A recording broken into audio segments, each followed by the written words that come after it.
Hello, this is Corey. Before we go to today's episode, I have some exciting news I want to share with you. Think about it on a scale from 1 to 10. How important is it for you to get this next year right? For many leaders, the answer is they can't afford to miss the mark in 2021. Because of the impact 2020 had on their business, their personal life, or their home life, they can't afford to miss that mark in 2021. So in light of all the tools that we already have at our fingertips, what else can we do to ensure success? We have found that one of the biggest blind spots of helping leaders and organizations reach their full potential is misaligned or mismanaged priorities. For example, when that CEO says it's all about the people and culture, but yet all they're ever talking about is profit. Or when that business leader talks about working at a healthy pace, but yet their expectation is you work 24/7. When you have misaligned priorities, your best leaders leave. This is why we're excited to announce the Prioritized Leader Academy. We recently launched this academy in Cincinnati, and due to the early success, we want to take this virtually to impact leaders outside of Cincinnati. This mastermind will bring together a few key components. The first one is content. This 12-month program will be centered around the Prioritized Leader Framework. This is a proven framework that we've used for years with leaders and organizations. Second is community. We all know we don't want to be the smartest person in the room. And so this mastermind will surround you with other leaders that you can learn from. The third component is coaching. In between our mastermind sessions, there will be one-on-one coaching to help you implement the learnings into your personal and professional life. And the last component is this will be faith-centric. We will be bringing faith and scripture into our meetings, into our content and conversations to make sure that we are all Christ-centered leaders going forward.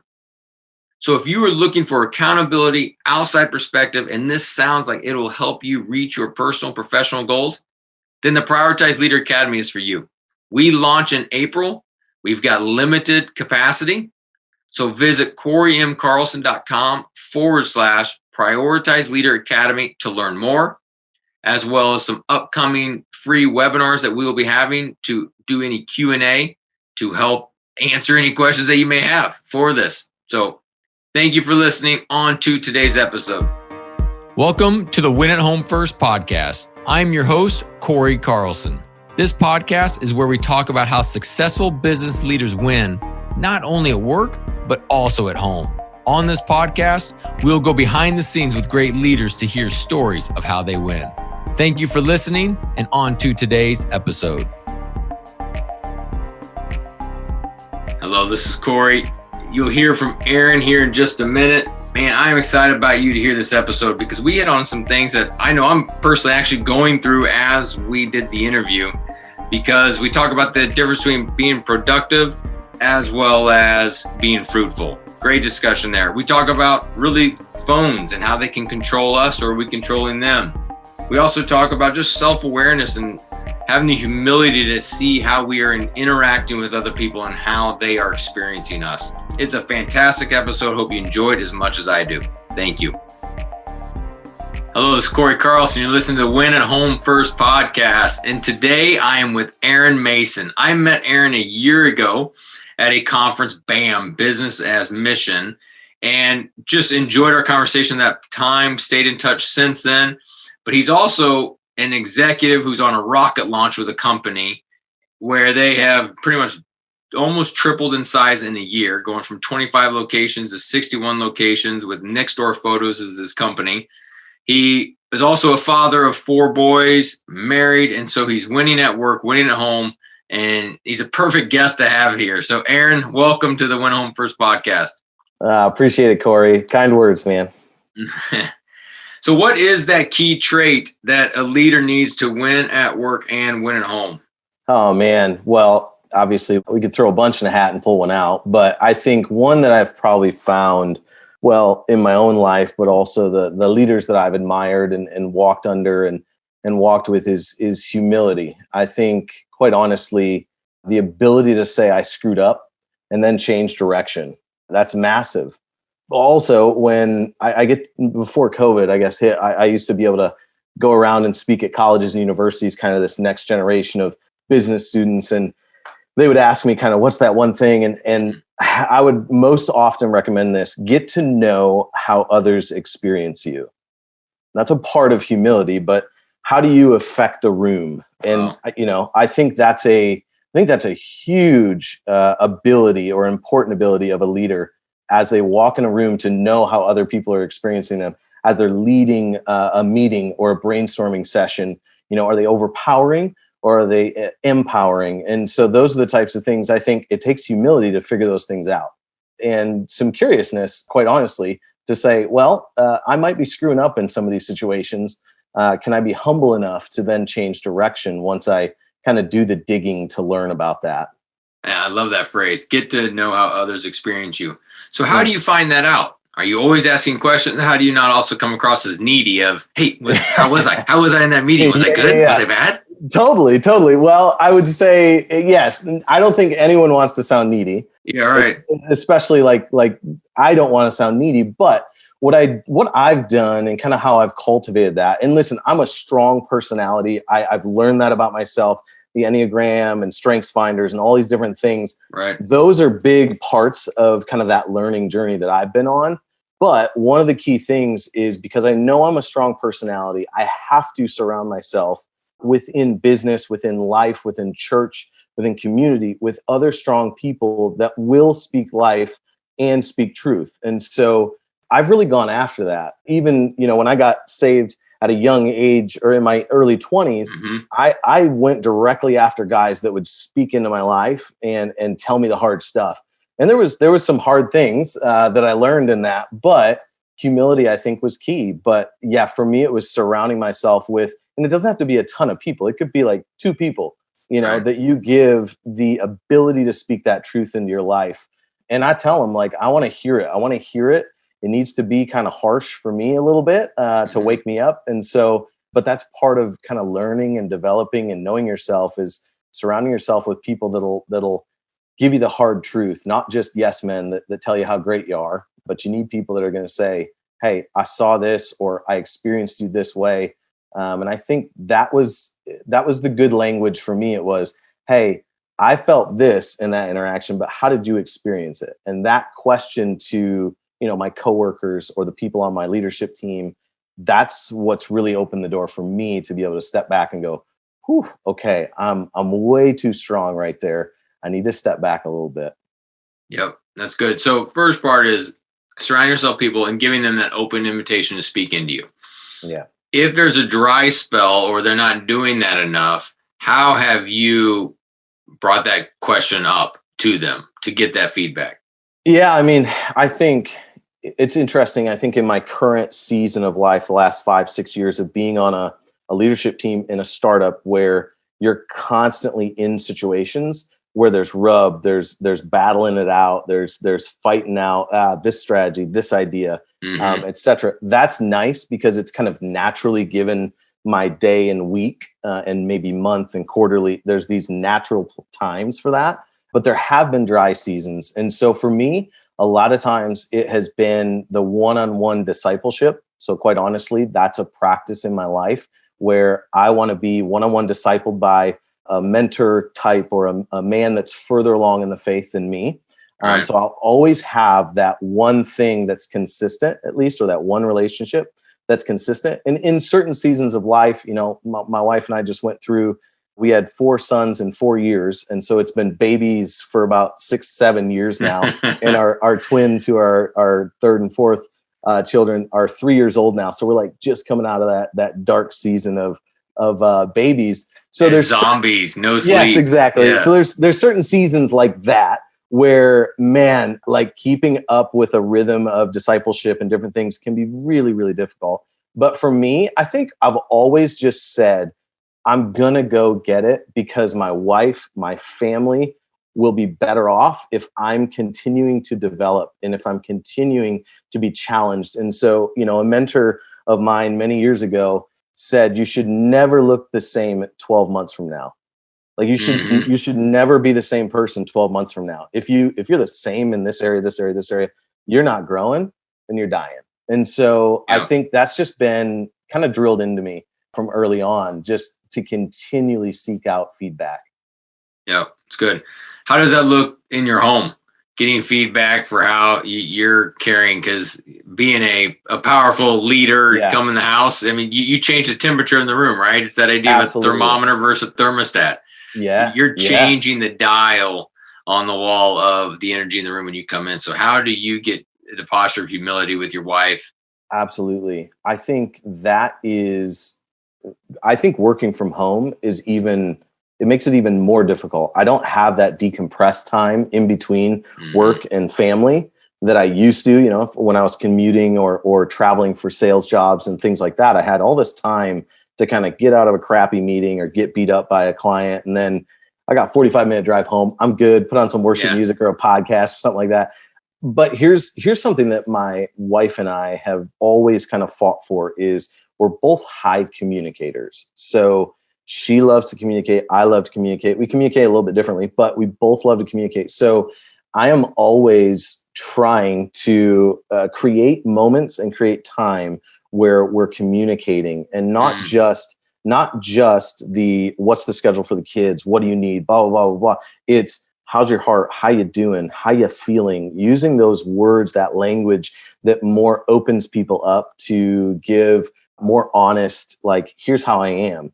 And then obviously I can spin that really quick, and she does the same thing of how do you think I'm doing, right? Like, how are you perceiving I'm doing right now? Yeah. And so I would say for us, we really fight hard to be highly communicative and open, using language. And this was newer for me as a man, of saying, how are you feeling? What are you sensing? Like, those are words that help draw out, what's happening, not just in my wife, but for me too.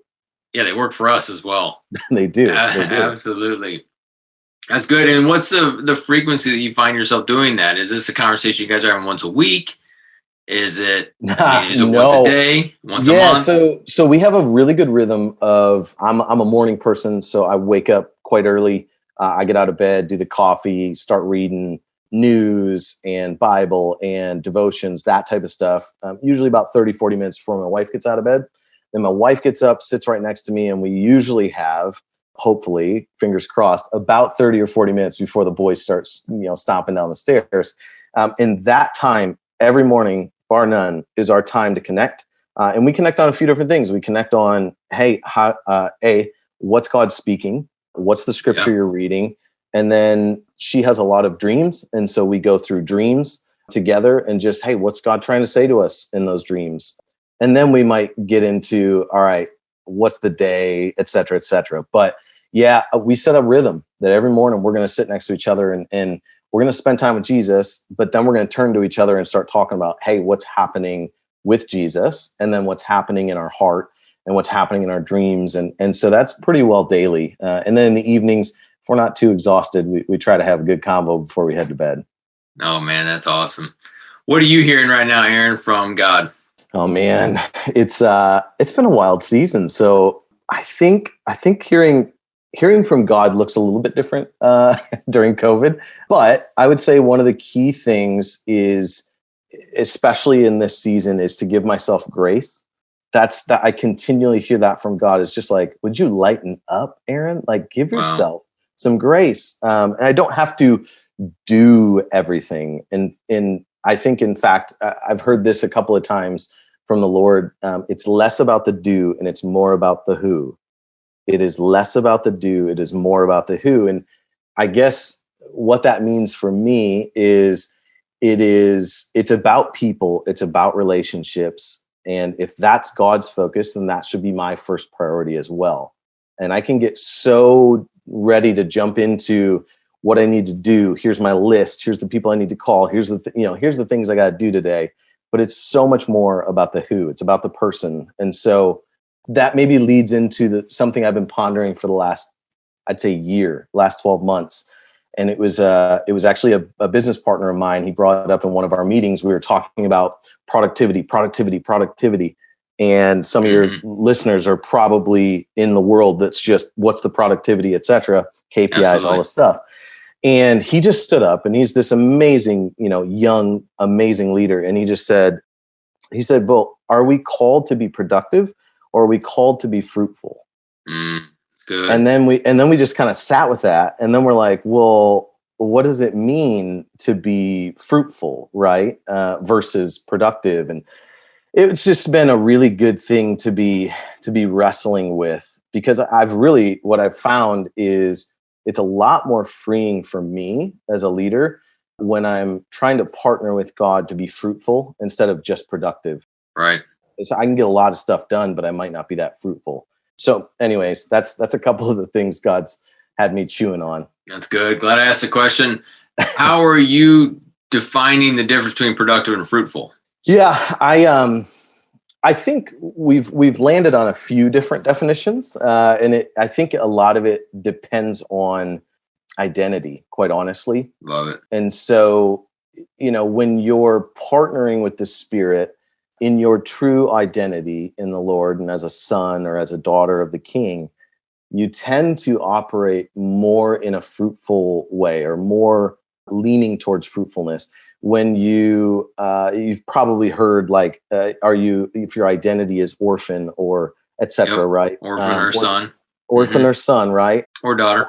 Or daughter. If there's brokenness in this relationship or whatever, you start to strive. You start to try to, in business, we start to build structures and strategies and all these different things to control the production and dial it up or dial it down and what's needed. And what I've found is that for me, if I look at, am I being fruitful or am I being productive right now, or what's the spirit that I'm working in, it really comes back to what is my identity that I'm working from. And that usually tells me what camp I'm landing in. And what's interesting is I think over the last year, and the times that I've taken a stop and evaluated that very thing, what spirit am I working out of right now? Is it fruitful or is it production? What am I aiming towards? I have found that when I stop to do that, it recalibrates me towards the fruitful aspect. And wouldn't you know, I become more fruitful in my work, in my relationships, and all of those things. They kind of follow. And I love this. And this is really striking home really with me. Some of my questions I'm asking they're also just selfish. That's the cool part about having a podcast, is I can just ask questions so I can grow, and hopefully the listeners want to learn as well. Yeah. Yeah. I can fall in this productive camp pretty quick. The way I'm wired on Enneagram, I'm the doer. Always been the sales guy. It's KPIs, it's number. Yeah. And I understand the idea of aligning my heart to be fruitful and try to think more of a son. But where I get tripped up is I still need these KPIs. I still need to know I'm doing the right amount of reps per day of whatever the task is I'm thinking. Sure. How have you continued to have the KPIs, continue to make sure you're doing X amount of posts or X amount of sales calls per day, and you don't fall in that trap, productive, and remain fruitful? What's working for you as you've been really pressing into this? Yeah, I think for me, it might go back to even what I said about the who and not the do, is that so often when I get production minded, or just, I just need to bear down and hit this number, right? Because I've got numbers, I've got a team under me, we're recruiting, we're doing these different things. When I get into productive mode, I forget about the human being on the other side of that phone call, or I forget about what is the need of the local owner or the person I'm working with? What is and so for me, all of a sudden it comes back to the human side, or the imago Dei, right? Like it is the kingdom to be invested in the person in front of me, not just that I need to make 40 calls today to hit my number, et cetera, but it's like, man, I need to make quality calls with human beings and honor the vision of Jesus in them as I'm doing it. That's really hard to do in a fast-paced business environment. But I have just found that, man, if I make 35 calls instead of 40, but I've had real connections with people, then typically my outcome is much, much better than pounding through and hitting the number I thought I was supposed to hit. That's good. I've got on my Nicaragua t-shirt that obviously listeners can't see because not on Zoom, but in Nicaragua, we went there on a mission trip, went there a year ago with my daughter, and they are so big about people over progress. Yeah. And I even kind of fell into a trap there. Like, hey, we got to build a bathroom. We got to go. Let's, I'm here for a purpose. And it's like, no, if the people want to, hang out and play soccer or talk, do it. Yeah. And so, people over progress was helpful there. But this is just a great conversation. It's good. Well, Aaron, we talk about productivity. You guys have been finding success. I mean, you've almost tripled in the year since you and I first met. So you're hitting your numbers, but yet also being able to be mindful of the person on the other line. Yeah. So well done there. That's pretty cool. Yeah, absolutely. Yeah. It's been a fun year of growth. Really, it's been a fun 4 years of growth. Literally 4 years ago, Next Door Photos was a kind of a whiteboard idea. We had one or two locations and really proving it out, but man, it's high growth. It's really been exciting, but it's been strenuous and difficult. And I told my partners and my friends, I'm like, I don't know that I'll ever do a startup from the ground up again. This is crazy, but I certainly won't do it while having twins and doing all the rest. But it has been a big year, and we've hit a ton of huge milestones, but we've got big, hairy, audacious goals that are 10 times where we're at, and so we're always measuring success based on, all right, did we hit what we needed to hit in this quarter? Because 90-day sprints are essentially where we're at when you're scaling at the speed that we're at. And if you stack up enough of those 90-day sprints, you'll get to your BHAG, and that's kind of the goal. Oh, that's great. Thank you very much for listening to today's episode. I hope you are enjoying it so far. Before we go back to the rest of this episode, I want to share with you my book, Win at Home First. Some of you have read it, so thank you very much. For others of you, you have not. And I encourage, if you're looking for a resource to help you with these times of your work is now in your home and your home is now in your work, and what this looks like, this book is being helpful to many leaders like you. Forbes magazine said it was one of 7 books everyone on your team should read. And the book is broken up into 4 different sections to help you. First is about you, understand who you are. The second is marriage and ideas and tips to help with your marriage. Third is parenting. And the last is work. So these 4 different sections to help you recalibrate during this time and to help move forward. So if you are needing additional resources, I encourage you to check out my book, Win at Home First. It is available on Amazon as well as Audible. And so on to the rest of the episode. Thank you very much. Well, you work from home. You work for a company that's on a rocket ship, as we mentioned, and you're also the director of expansion. So some of the heaviness is on you. How are you guarding your time so that you can, in fact, win at home and you're winning at work? What are you doing from just a time management standpoint for a lot of listeners who haven't really figured out this working from home, haven't figured out even their leadership role? I mean, you've been working home before it was cool and trendy. Yeah, it was. It was before it was cool or necessary. That's actually better said. Yeah, it's funny. I would say a lot of it has to do with rhythms. And so those rhythms were really disrupted this year for everyone, in myself included. But kind of one of the big rhythms for me is I want to be reading. That's a big thing for me is I want to be developing myself. Now, I don't read a ton of business books, to be fair. I just don't. I live business. I do that all day, and I'm constantly listening to podcasts and different things, but I don't read business. I set up rhythms to grow myself spiritually in my faith. Maybe it's communication skills, those types of things. But most of my reading is around my soul, quite honestly, and my relationships. Cool. And so that's a big part of my rhythms. The other one is getting up early. So I kind of have to go to bed early as well. So I'm typically in bed by 10 p.m. That might not be that early, but my kids go down at 8. So it's like, I need a couple hours with my wife just to decompress, whatever. Yeah. And that's about the only time you get. So waking up early, getting time with Jesus every single morning. That's important. That's huge.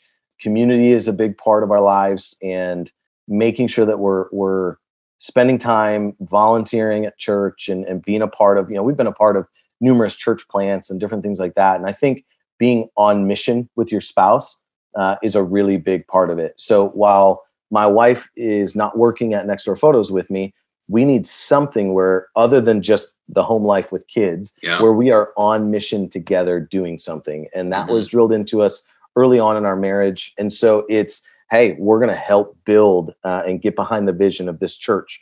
or this ministry or this whatever college group or whatever it might be. And we're going to jump in and do that together. That's one of the rhythms that we've tried to have throughout our 12 years of marriage now, is we're always going to be on mission together, doing something other than just, raising kids. Yeah.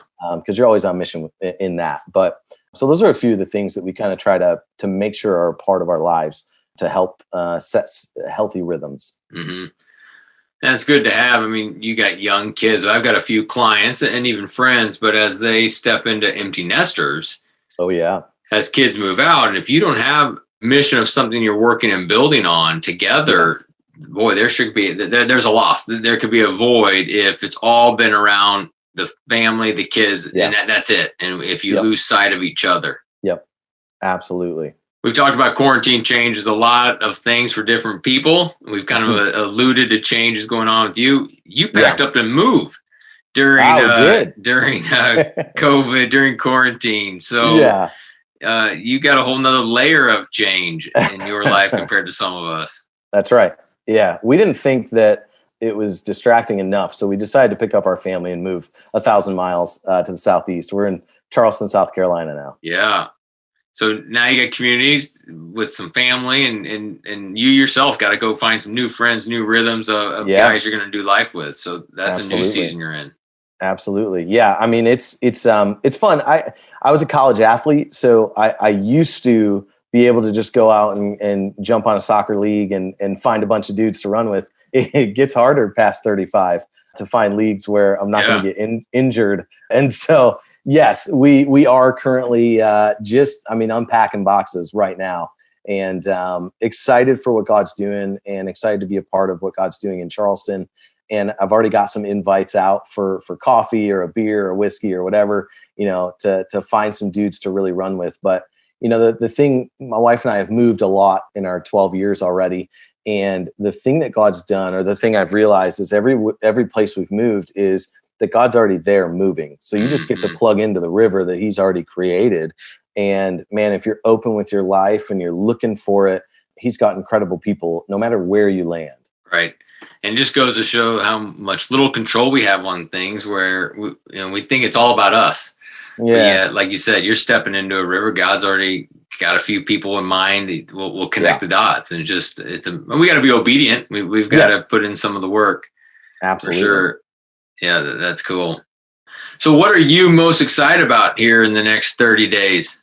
Next 30 days, exploring. I think part of this move for our family was we wanted to go on an adventure with God. And so I'm excited. I'm excited to explore, take my boys out and learn new things. In Michigan, we don't have very much that could kill you. But in South Carolina, apparently, you got gators and sharks and copperhead rattlesnakes and all these different things. So now I got to teach my boys, please don't touch that. That could kill you. And that was brand new. But I do think adventuring and giving my kids new experiences. We've never lived outside of the northern Midwest kind of Great Lakes region.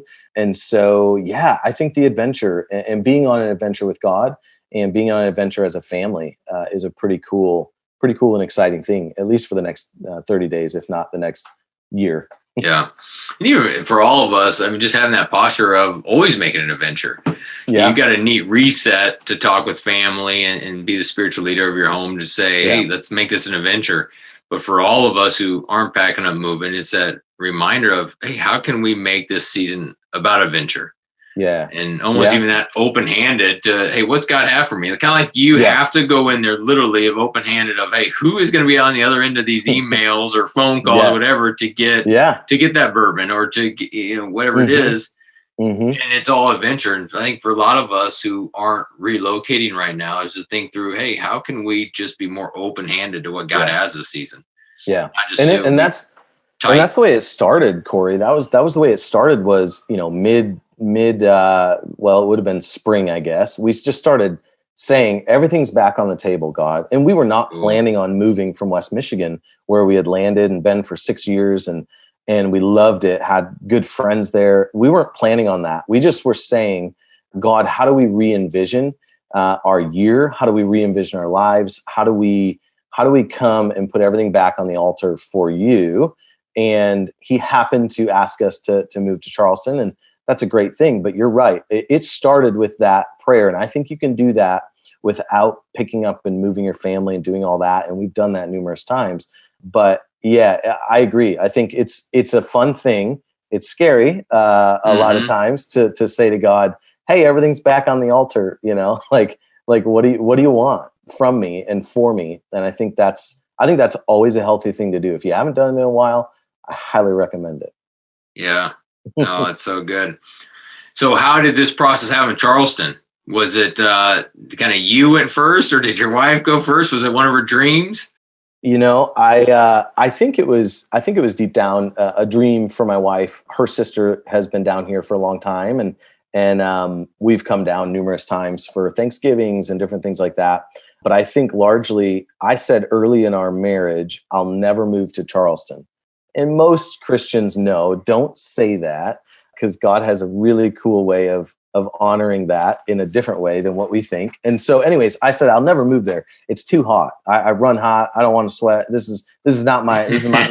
I'm a Northern Midwest guy. And so I literally said that. And I think for her, she just let that dream go. And so when I woke up and kind of heard from the Lord, hey, it'd be okay if you considered this, I took a few days to hold that, because I didn't want to give false hope or anything like that. I'm like, maybe I had a bad burrito last night. I don't know. So I prayed through it. And yeah, when I submitted it to my wife, she just said, whoa, that's wild. That's, I don't know what to think about that. And so it took a little while, but we submitted it to, wise counsel, to our friends, to groups, to people that lived here, and just said, hey, I know it sounds crazy, but we just want to submit this. What do you think? And I think that's something that we've always done in our marriage, is when we're coming up to a big life decision, we take the people that we trust that are around us and we submit it to them. We don't say, this is what we're doing. We say, hey, can we just submit this? This is what we're feeling. We're sensing. Here's some pros. Here's some cons. You speak into it. So we're not saying, God told me this, boom. Because then how does somebody speak into that? Once you say the trump card is, well, God told me this. And then you're like, well, all right, well, I'm not going to argue with God. So I think, taking that to wise counsel and just submitting it and saying, what's your feedback? What do you think? And we largely had a lot of thumbs up, some good questions, some good things to walk through. And then ultimately it was, okay, all signs point to this, then let's make the move. That's great.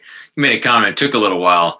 That was spring, and you are now almost unpacked, already in Charleston, and we're whatever we are, 6-7 months later. My goodness. Yeah. You guys operate at a fast timeline. That's good. We do. I guess you're right. We do. But that's awesome. What are you reading? You said you're reading a lot of good stuff for the soul, for the heart, for the mind. Yeah. Any particular thing right now that you're reading? Yeah, I love this. My reading schedule has slowed down significantly during this year. I used to pound out 3 or 4 books a month, or at least try to. Anyways, the two that I think have probably been the most impactful for me this year, one is called Unwanted by Jay Stringer. I don't know if you've heard of it. It's a deep dive on sexual brokenness. And if there's anything that I encounter, that kind of is a part of my testimony and my story as well, but now having freedom in a lot of that, and what I encounter in discipling other young guys and just running into leaders and men, especially, because that's who I work with for the most part, is the sexual brokenness and how it wreaks havoc on their marriages, their relationships, their leadership, all these places. And so, man, Jay Stringer's book is just phenomenal. And it just talks a lot about the unwanted sexual brokenness and the cycle of it, and how to deal with that and go into that trauma. And it's a deep dive. I always tell people it's a deep dive. Get ready, huh? It's a good work, but you probably want to read it with a friend so you can really dialogue that well. But I think that's a huge one. And then the other one I read this year is The Ruthless Elimination of Hurry by John Mark Comer. Yeah. Fascinating book. I literally couldn't read more than 3 or 4 pages at a time because it was so convicting.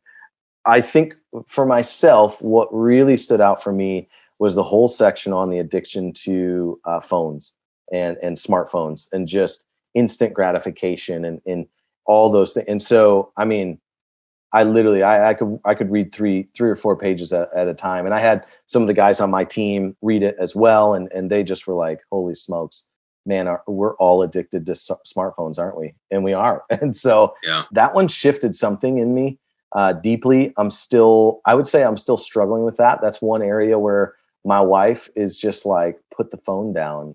And that's an area of struggle in our marriage. If I'm being real and raw with you, Corey, is the ability to turn off my brain from being connected all the time, right?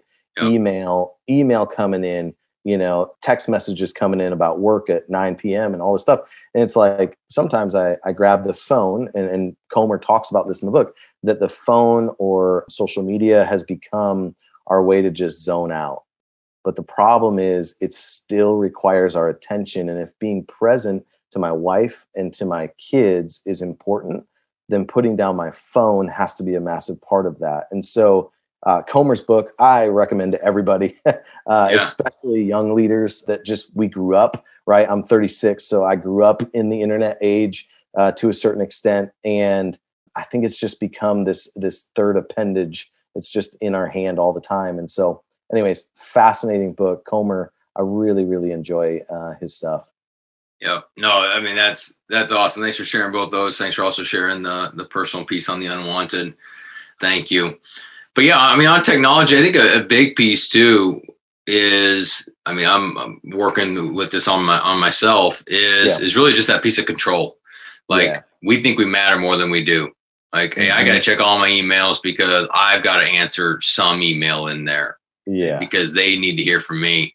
Yeah. And I've had my ups and downs through dependency on the phone, and I'm in a season of breakthrough. All right. Well, and the fact that I was in a mastermind group event, I don't know, a month ago or so. Yeah. And in that, there was some big talk about time and how basically to be a next level leader, hey, you don't be so tied to your phone. And in that, man, I'm not looking at my phone and check my emails. Also, I still get my text notifications, but I don't go to my email. And I always used to do that. And so, and then I don't do it in the morning until 10 a.m. And so it's just allowed for because my quiet times usually get distracted. Like, hey, let me check my email real quick and then I'll read the word. And then before you knew it, I'm lost in emails. So let me read the Bible on my phone. No, don't do that. That's right. Do that. Get out your paper. Get out your paper Bible. Yeah, absolutely. Yeah, I completely agree with you. And I could keep going. This is awesome, but I want to honor your time and be done. Yeah. Aaron, how could folks get a hold of you to learn from you, or Next Door Photos, if they want to take a location to their city? Yeah. Hey, absolutely. That'd be a blast. We are looking to grow as Next Door Photos in kind of every major and medium-sized market in the US and Canada. You can go to nextdoorphotos.com. We've got an ownership page. You can poke around on there, or you can find me on LinkedIn. That's probably the best place, honestly. Unless you want to see a bunch of pictures of my kids, don't go to my Instagram. Otherwise, go to LinkedIn. Literally, anybody listening, feel free to hit me up with a private message there. I'm literally, my job is to connect with people all over the country and world and figure out what God's doing and how we can connect and run together. So honestly, look me up on LinkedIn. I'd love to connect. That's awesome. Well, Aaron, thank you so much for your time today. Thanks, Corey. I want to thank you for listening to my podcast, Win at Home First. I am so grateful to hear from listeners like you that this content has been helpful. So now I would love for you to pay it forward. I want to get this message in the hands of more listeners. We need leaders to be winning both at home and at work, especially during this time. So please take a minute to share this episode with somebody you think would find value in it, as well as rate and subscribe. As a thank you, please visit my website at corymcarlson.com to download a free resource that people are finding value in. Thank you very much. This is thepodcastfactory.com.